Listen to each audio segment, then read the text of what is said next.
Saya selalu diejek-ejek orang. Saya kasihkan dalil ayat bagi orang yang gemuk. Fa amma man saqulat mawazinu fa huwa fi 'ishatir radiyah. Siapa yang berat timbangannya, maka dia diridhai Allah. Tapi yang kurus jangan tersinggung. Data dari PBB bahwa orang yang kurus adalah orang sehat. Itu bagian. Yang gemuk, bacakan ayat tadi. Hidup ini sebetulnya simpel dan sederhana. Yang ribet itu adalah mendengarkan omongan tetangga.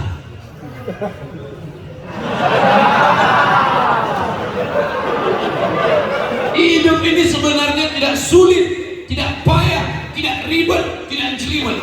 Yang sulit itu adalah komentar orang di Instagram, Facebook, Twitter, dan YouTube. Betul? Maka jalani saja hidupmu, syukuri apa yang diberikan Allah. Syukuri apa adanya. Saya karena dalam masjid tidak mengajak jamaah nyanyi. Kalau di tanah lapang 3 album kita selesai.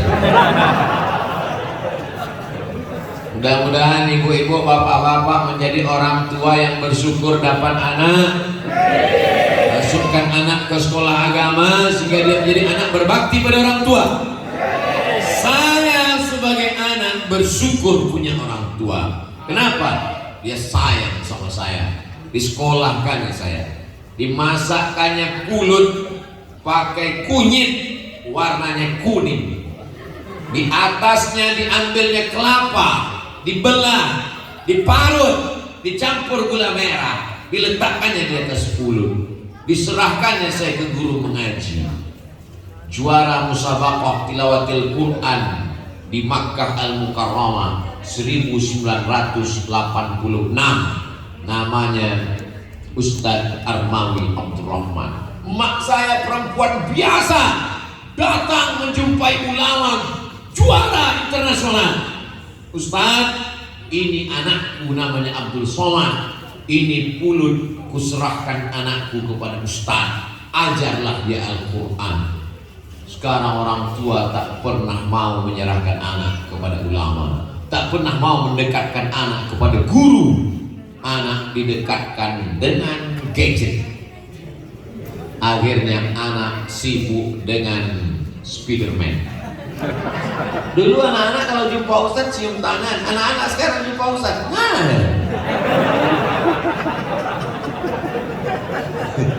Keluar sarang laba-laba. Gak boleh Spiderman Pak Ustadz. Boleh, silakan. Tapi Spiderman yang tidak tinggal sholat subuhnya. Besok bapak pakai, kalau anaknya suka Spiderman, bapak pakai baju Spiderman, azan di masjid. Allahu Akbar, Allahu Akbar. Semua anak-anak akan cerita, ternyata Spiderman sudah azan.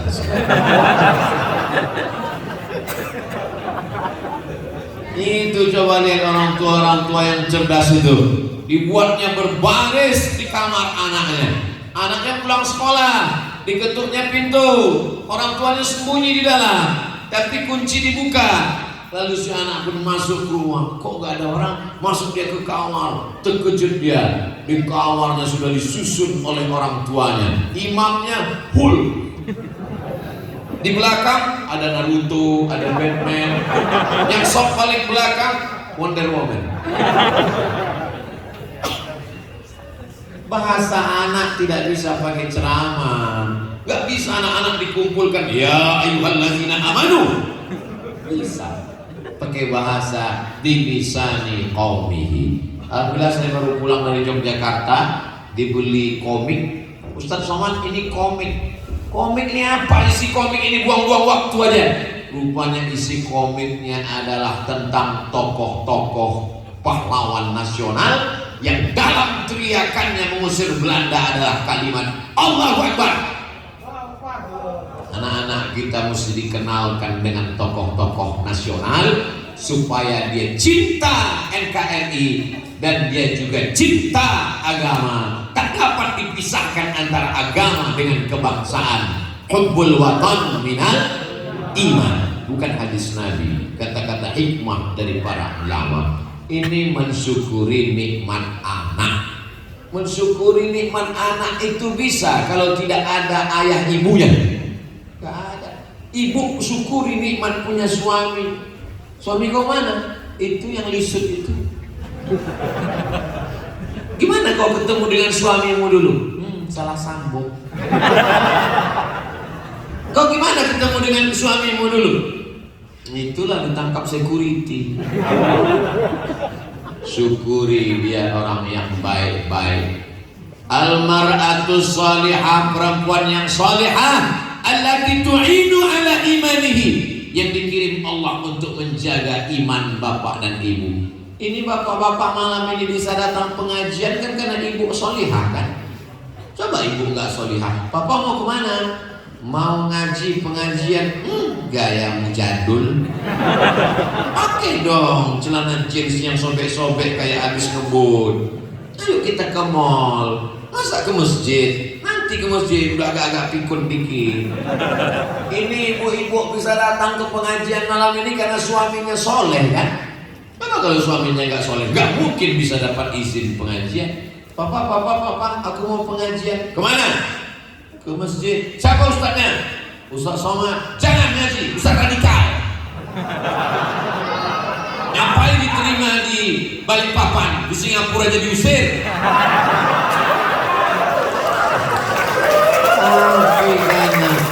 Tapi karena suaminya orang yang soleh. Mau kemana?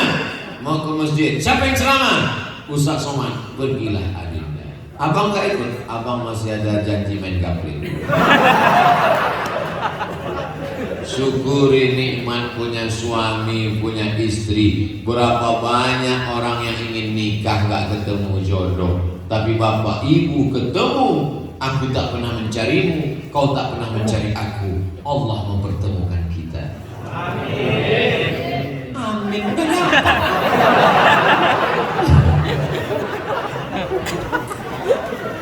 Syukuri nikmat bisa bersahabat dengan orang baik-baik. Kalau kau punya teman yang mengingatkan tentang sholat berjamaah, punya teman mengingatkan tentang tawasul bil haq wa tawasul bis sabr, punya teman yang masih istiqomah malam-malam miskol ngajak tahajud, punya teman yang sampai hari istiqomah kirimkan link-link ceramah, pegang dia erat sampai mati. Kenapa? Karena kalau sudah mati kau tak bisa megang dia lagi. Tapi kalau temanmu hanya ketika uangmu banyak, ketika jabatanmu tinggi, ketika kau terkenal, sampai disitulah ternyata persahabatan. Berteman di Balikpapan, bertetangga di surga Jannatul Firdaus. Jaga teman ini, buat grupnya, buat menjadi komunitas. Yang penting kita bisa bersahabat. Wa tawasau bil haq wa tawasau bis sabr. Ustaz Somad, ya, dia selalu di sekolah saya tengah malam ngajak tahajud. Bagus, berteman terus dengan dia. Tapi dia laki-laki Pak Ustaz. Kamu? Saya perempuan. Oh. Tapi kami pacarannya Islami kok Pak Ustaz. Mana ada pacaran Islami? La yakhluwanna rajulun ma'a imra'atin illa ma'a dzi mahramin. Tak boleh berhubungan laki-laki perempuan yang tak mahram. Saya nggak punya kakak laki-laki Ustaz. Dia udah seperti kakak saya. Dia udah macam abang saya. Dia udah macam saudara kandung saya. Berawal dari macam, berakhir dengan macam-macam. Kami hubungannya cuma di sekolah aja kok Pak Ustaz, cuma ngajak sholat kok, cuma ngajak pengajian kok, manggilnya aja Islami, ya aslinya ukti. Bulan kedua, ya ummi ya abi. Bulan ketiga, ya almarhum ya almarhumah. Kalau memang kau bersyukur, putuskan hubungan itu, lanjutkan dengan yang halal. Kupinang kau dengan bismillah. Jangan biarkan setan masuk dalam hubungan kalian yang baik. Karena cinta adalah karunia dari Allah Subhanahu wa Ta'ala. Betul? Bisa orang dipaksa untuk mencinta? Tidak.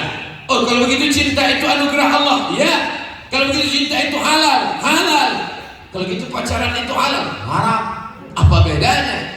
Cinta yang terbetik dalam hatimu anugerah Allah, tapi aksi setelah itu berubah menjadi haram, bisa menjadi halal. Kapan dia menjadi halal? Ketika kau datang ke rumah bapaknya. Tapi jangan mentang-mentang udah habis dengar ceramah ini lalu langsung pulang tatap bertenteng, assalamualaikum. Gak begitu juga. Bawalah para alim, para ustadz, tokoh masyarakat, minta pinangkan. Jangan kepedean gampang sendiri, tolak dan mentah-mentah. Ustaz kok tahu saya pernah kena tolak? Bawa ustaz, bawa imam, bawa tuan guru, bawa kiai. Saya aja dulu saya bawa kiai ngomong, saya diam. Kata kiai, sama ngomong, kamu kalau di mimbar ceramah ngomong. Kata kiai ngomong, kita jangan ngomong, kita diam aja. Kita akan dulu bicara. Oh kalau gitu ustaz lah besok saya bawa sebelum pergi ke Tanjung Selor untuk Minang. Jangan. Kalau saya kalian bawa, nanti saya yang diterima. Nah, syukuri nikmat cinta, karena tak semua orang diberikan nikmat. Ada seorang laki-laki namanya Qais. Siapa namanya? Qais. Diberikan Allah cinta ke dalam hatinya. Cinta itu adalah nikmat yang diberikan Allah, tertancap dalam tangkai jantung seorang laki-laki bernama Qais. Akhirnya dia tak ada melihat perempuan yang cantik di dunia ini kecuali Laila. Akhirnya dia tergila-gila, maka dia dipanggil dengan Laila Majnun, artinya gila dengan Laila. Sampai-sampai setiap perempuan nampaknya Laila. Tak ada perempuan lain kecuali Laila. Tapi bapak Laila tidak mau menikahkan dia. Sampai akhirnya dia gila, dan dia termasuk orang yang sembuh karena didoakan di samping Ka'bah. Begitu ditulis oleh Syekh Muhammad Mutawalli Asy-Sya'rawi dalam mudzakiratnya. Di antara orang yang sembuh di dinding Ka'bah adalah Qais. Walaupun tak jadi dia menikah, tapi syair-syairnya itu menjadi saksi. Andai dia jadi nikah, mungkin syairnya tak ada. Andai dia jadi nikah, apa yang terjadi? Anaknya banyak. Tak jadi nikah, syairnya banyak. Sampai hari ini kekal abadi. Sampai akhirnya suatu hari dia ditanya, Qais, ya, kalau ada dua pilihan, dunia beserta isinya dengan Laila, kau pilih mana? Apa kata Qais? La ghubaru ni'aliha ahabbu ilayya wa asfa bi balwaha. Debu yang menempel di sendal Laila lebih kucinta daripada dunia beserta isinya. Debu menempel di sendal Laila lebih indah daripada dunia beserta isinya. Itu belum ada orang Balikpapan segila itu. Jadi makanya kalau sudah ada, bagaimana dengan orang tua yang mensyukuri calon menantu yang baik, anak muda, sholatnya nggak tinggal, hanya saja kekurangannya pada rezekinya saja. Idza ja'akum man tardawna dinahu wa khuluqahu. Kalau datang ke rumahmu, Bu, kalau datang ke rumahmu makcik, kalau datang ke rumahmu Pak, kalau datang ke rumahmu Om, seorang laki-laki, tardawna dinahu, baik agamanya, wa khuluqahu, baik akhlaknya, fazawwijuhu, nikahkan dia dengan anak gadismu. Kalau tidak kau nikahkan, takun fitnatun fil ardi wa fasadun 'arid, akan terjadi kerusakan yang maha dahsyat. Maka syukuri, ini nikmat besar. Tidak semua orang bisa didatangi begini. Jangan sampai nanti setelah pilih dapat pecandu narkoba, mabuk sakau, anaknya gak tahan, nangis, undang ustaz, mau mediasi. Apa yang mau dimediasi? Dia galau. Ustaz ceramah, marilah kita takut kepada Allah. Dia senyum sendiri. Rupanya dia sakau.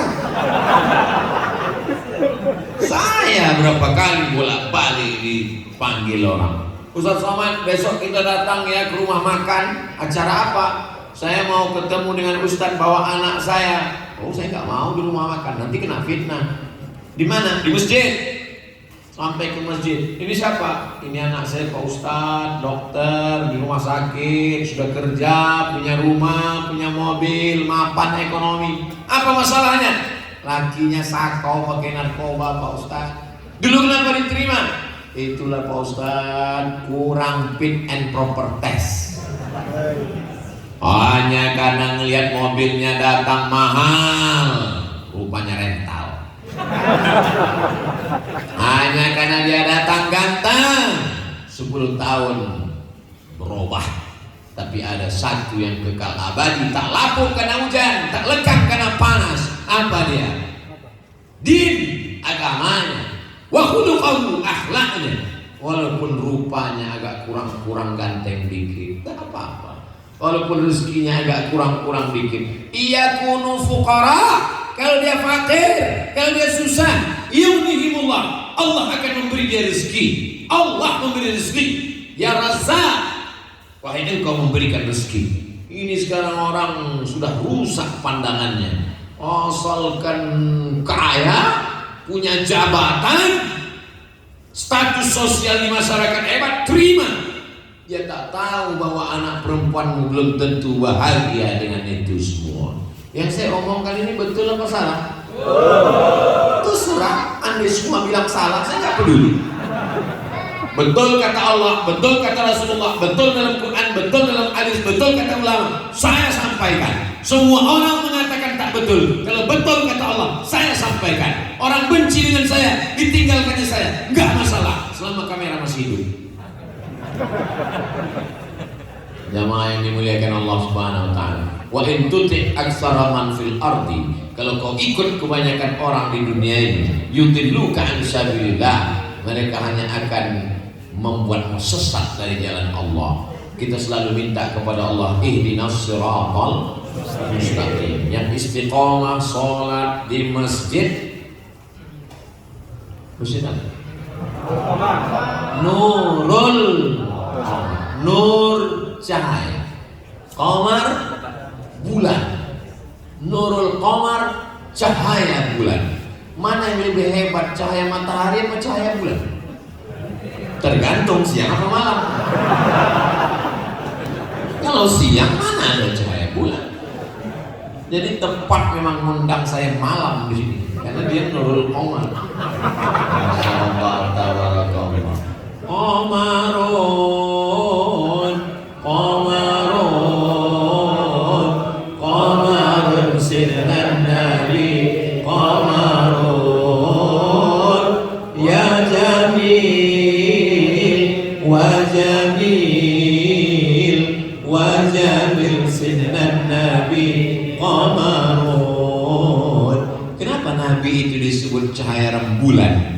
Karena Makkah waktu itu gelap gulita sampai akhirnya datanglah rembulan terang benderang, maka disebut dengan Tala'al Badru.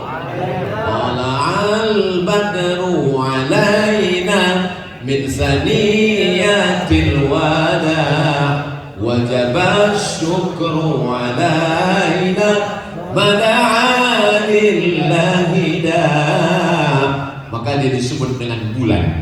Ada seorang perempuan namanya Sofia. Siapa namanya? Sofia. Sofia artinya tulus, suci, murni, bersih. Sofia punya ayah namanya Huyai. Huyai punya ayah namanya Akhtab, orang Yahudi. Datanglah Sofia cerita ke ayahnya. Ayah, ya, aku mimpi. Apa mimpimu? Aku tadi malam memangku bulan. Langsung ditempeleng sama ayahnya, kelopak, keluar darah. Kenapa? Karena makna mimpi memangku bulan artinya menikah dengan Nabi Muhammad sallallahu alaihi wasallam. Ayahnya yang Yahudi, Huyai bin Akhtab, tahu bahwa anaknya ini nanti memangku bulan akan menikah dengan Nabi Muhammad SAW. Dia benci, dia marah, tapi takdir Allah tak dapat ditolak. Akhirnya Sofia menikah dengan Nabi Muhammad sallallahu alaihi wasallam. Ustaz Somad, sekarang Nabi kan gak ada lagi, ya. Jadi kalau ada di antara kami yang perempuan ini mimpi mangku bulan, menikah dengan ulama. Kenapa? Karena al-ulama warasatul anbiya. Ulama pewaris para nabi. Saya nggak mau lah punya mantu ulama, Pak Ustaz. Kenapa? Ulama itu kan SAG, sarjana alam gaib. Kamu jangan sekolah agama, kamu jangan masuk pesantren. Nanti mau makan apa? Seorang anak sekolah agama numpang di rumah tantenya. Karena dia dari kampung, merantau ke kota, numpang di rumah tante. Lihat tuh anak tante, SH, lihat tuh anak tante, SE, lihat tuh anak tante, dokter. Ngapain kamu sekolah agama? Mau makan apa? Hari berganti, musim berubah. Sekarang apa yang terjadi? Si tante numpang di rumah keponakannya yang sekolah agama. True story, kisah nyata. Kenapa? Anak yang jadi hebat, yang kaya, tak peduli karena tak tahu agama. Rupanya rezeki dijamin Allah. Keponakan yang dulu diejek, diremehkan, sekolah pesantren, nasibnya baik, dibukakan Allah rezeki, punya pondok pesantren, santrinya ribuan. Sekarang bahagia, numpang di rumah keponakan. Bisa dibuatkan sinetronnya. Judulnya Tante Durhaka. Banyak orang sekarang lambungnya dekat dengan otaknya. Diciptakan Allah otak itu di atas, lambung itu di bawah. Enggak, Pak Ustaz, kawan saya lambungnya di bawah, otaknya di bawah juga. Tuh, kok bisa otaknya di bawah? Di sini, Pak Ustaz. Otak itu ditinggikan di atas, jantung di tengah, lambung di bawah. Jangan kau satukan antara otak, jantung dan lambung, sehingga yang kau pikirkan lambung, yang kau renungkan lambung. Sehingga orang kalau kenalan pertama, kau kerja di mana? Kau makan apa? Gajimu berapa? Kau makan apa? Kalau hidup cuma untuk makan, bagus kau jadi kucing Anggora. Kasih makan, lapar, kasih makan lapar, mati. Hidup ini adalah perjuangan. Hidup ini adalah pilihan. Hidup ini adalah syukur. Mensyukuri nikmat akal.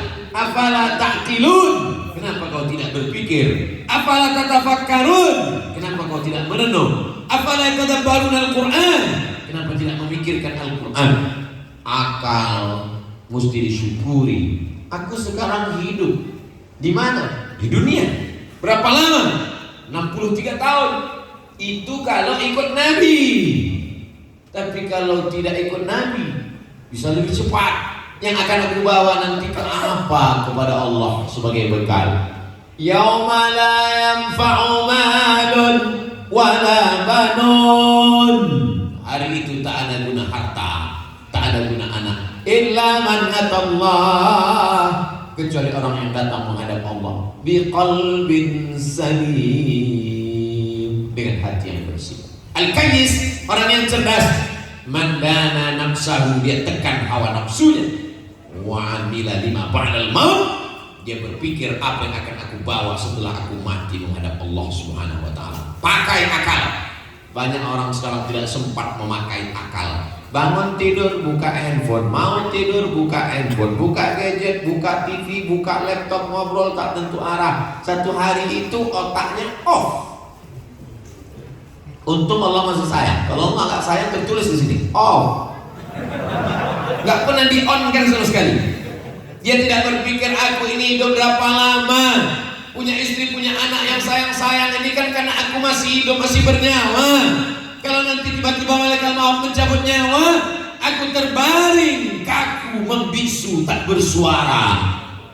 Semuanya menangis. Papa, kenapa begitu cepat kau pergi, warisan belum dibagi?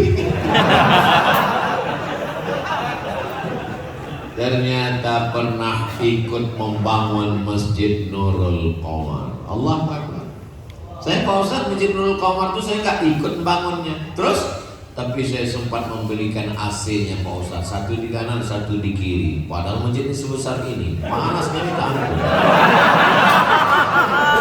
Masjid ini sebetulnya tidak panas, tapi karena masyarakatnya udah penuh membludak, itulah yang membuat ini udah over capacity.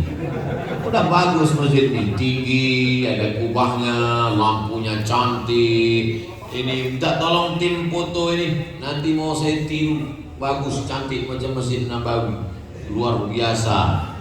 Ini udah, sebetulnya saya mau minta foto di sini. Kenang-kenangan masjidnya. Tadi dari depan kita suuzon nih masjid. Depan kecil banget sih. Masuk ke dalam rupanya. Jangan lihat dari casingnya.